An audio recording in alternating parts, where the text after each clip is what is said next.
নমস্কাৰ তোমাৰ পৰিচয় দিয়াচোন। হয়, মোৰ নাম শ্ৰী গুৰদীপ সিং। মই নগাঁও জিলাৰ বৰকুৰা নিবাসী। হয়, মোৰ দেউতা ভজন সিং, মোৰ মা চৰণজিৎ কৌৰ। হয়, 2025 বৰ্ষত যি নিট ফলাফল যোৱাকালি ঘোষণা কৰা হ'ল, তাত তুমি এইবাৰ নলবাৰী মেডিকেল কলেজত ছিট পাবলৈ সক্ষম হৈছা। এক বৃহৎ সাফল্য লাভ কৰিবলৈ সক্ষম হৈছা আৰু বৃহত্তৰ বৰকলা অঞ্চললৈ গৌৰৱ কঢ়িয়াই আনিবলৈ সক্ষম হৈছা।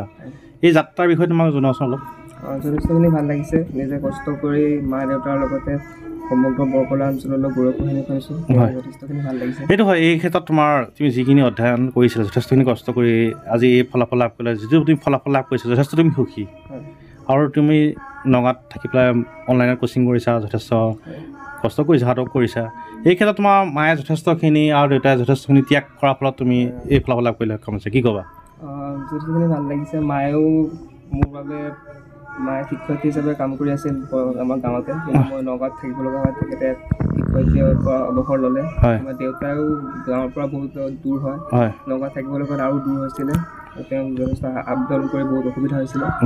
তো এবছৰৰ কষ্ট ফল পাইছোঁ এতিয়া। সেইটো হয়।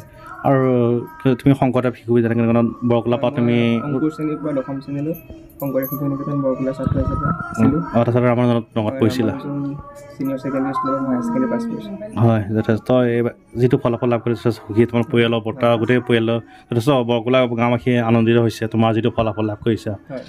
আৰু এই ক্ষেত্ৰত মা ত্যাগৰ কথাটো সদায় ক'ব লাগিব। মায়ে যথেষ্ট তোমাৰ চাকৰিও ত্যাগ কৰি পেলাই তাত কৰিছে আৰু আগন্তুক দিনত তোমাৰ অধ্যয়নটো কৰিবই লাগিব, যথেষ্ট কষ্ট কৰিব লাগিব।